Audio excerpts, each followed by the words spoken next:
Well, hello and welcome to another epic landscape and nature photography adventure.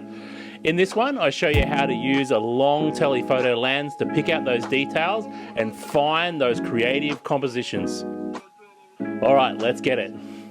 My name's Johnny Spencer, Johny-J for short, and I'm a landscape and nature photographer for the National Park Service here in Australia, who I've been working for over 24 years. I have a real passion for being out in nature with the camera, and I've decided that I want to share all that photography experience that I've learned over many years of trial and error with as many photographers as possible.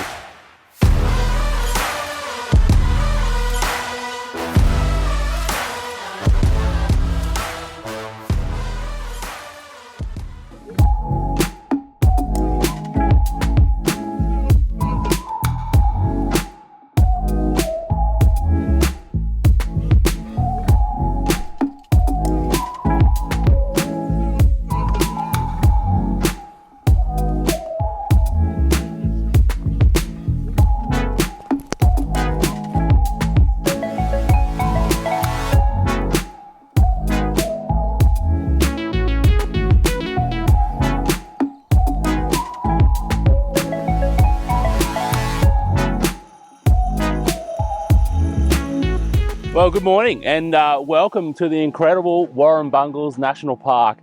Absolutely love this place. These incredible rock spires out there. It's just breathtaking, you know, this ancient volcanic landscape that it is.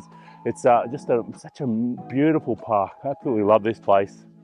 And it does have a little special place in my heart. I remember back in 2013 this whole park was devastated by a wildfire. The number of homes destroyed by the fire in the Bungul has risen to 51. The fire is being controlled, but hot temperatures and strengthening winds are now threatening properties along Bungul Road and Carrington Lane. Being here now, 11 years later, looking around at what Mother Nature's done, regrowing, rebuilding, just incredible. Absolutely breathtaking. Just love this place. Oh.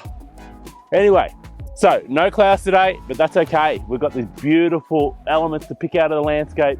I'm thinking long lens, I'm thinking detailed landscape, I'm thinking side lit peaks. I'm thinking this is gonna be awesome. All right, let me get set up and did I mention how much I love this place? Oh, just incredible, just epic, just epic. All right, let's get set up.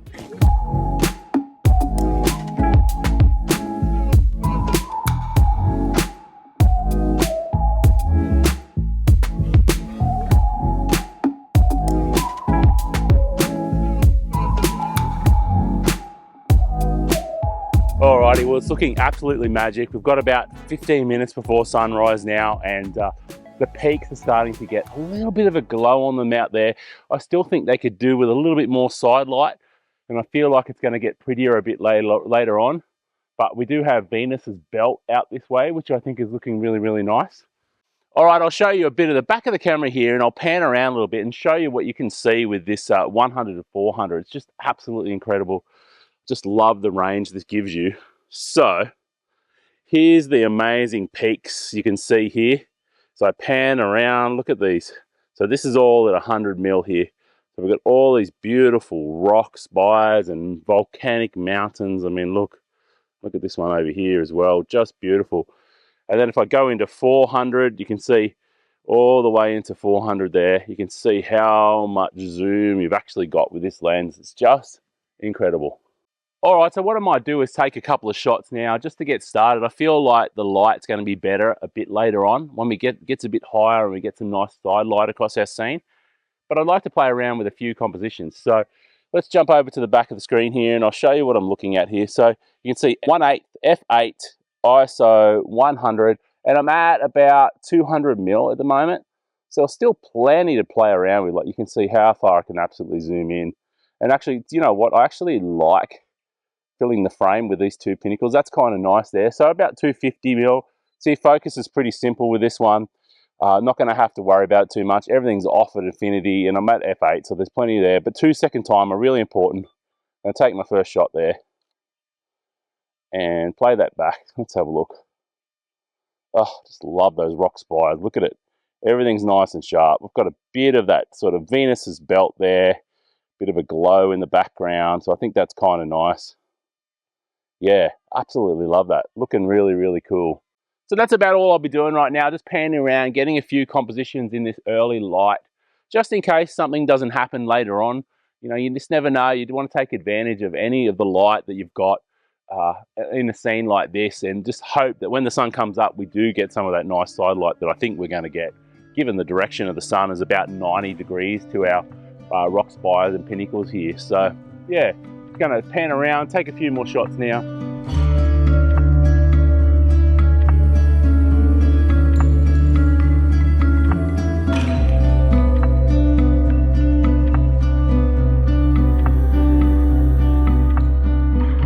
There's something really nice about this long lens landscape photography. It's really freeing just to be able to pan around, get different compositions, pick out those details. You can really come home with lots of different photographs of the same scene, and it's just so much fun. I really enjoy it.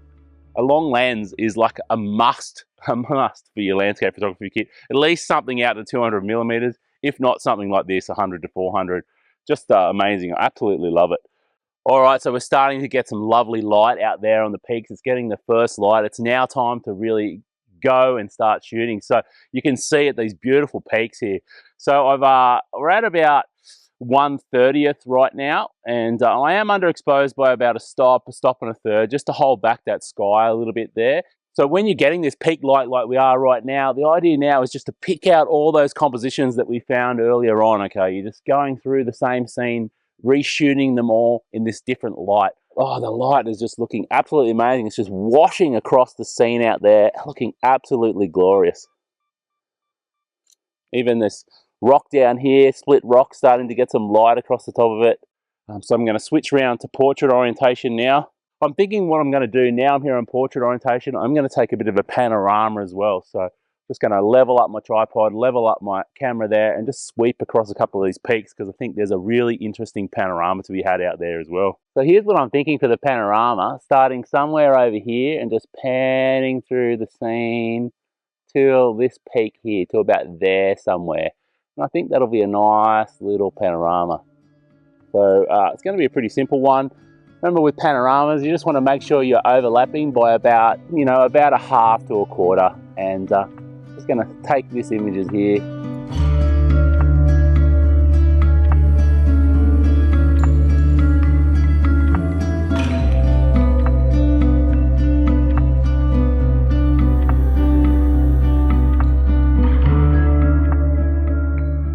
That's what's so cool about a scene like this and using a long lens. It's a scene just keeps changing. It's forever changing because of that beautiful side light that's coming in right now. Look at the split rock here. You can see, look at that interesting light and shadow that's along it now. Just absolutely incredible. That's being cast by one of these mountains near it, and it's just getting this such interesting light. Just absolutely beautiful. If I haven't said that already, just absolutely gorgeous. I think I've said it 25 times. I also think there's a couple of lovely black and white here, just because of the type of topography it is and the way the textures are. I think it will make some lovely black and whites out here as well. So the light's probably getting a little bit too bright for the top of the peaks now, okay? But if I move down, I'm just going to move slowly down into here. If I move down into the valley, look at some of this interesting detail and light that's happening down in here. So there's still photographs to be had, like even something like that. You can see there's beautiful light and shadow there. Just looks absolutely incredible. So, just mixing things up a bit and thinking out of the box a little bit. So the light's starting to get a bit too bright for the higher pinnacles now, but down the valley a little bit further on those lovely tree lines and those rolling hills, there's still some compositions to be had. So.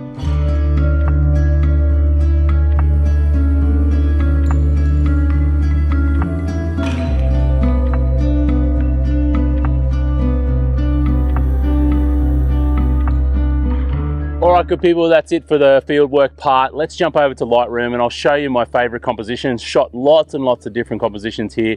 So let me show you my favorites and how I did the post-processing on them. Alright, good people, before we jump over here to Lightroom and I'll show you through my images and a couple of post-processing tips, I need your help, okay? I've set my goal of helping as many photographers as possible by making these YouTube videos, and the only way I can reach those photographers is with your help. So if you haven't subscribed yet, please do. It's just like following on other social media networks, and what that does, it helps YouTube recommend my videos to other photographers. So the more you comment, like, and if you subscribe, it really helps support the channel, and it's free, and I'd really appreciate your support. All right, let's jump over to Lightroom.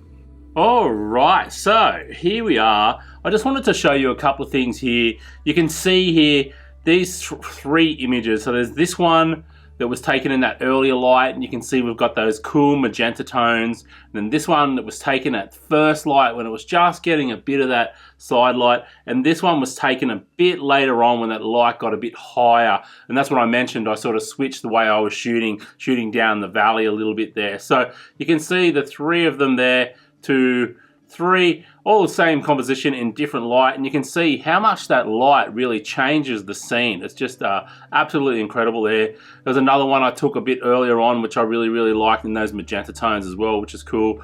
And that big 6 image panorama, that works out really cool as well.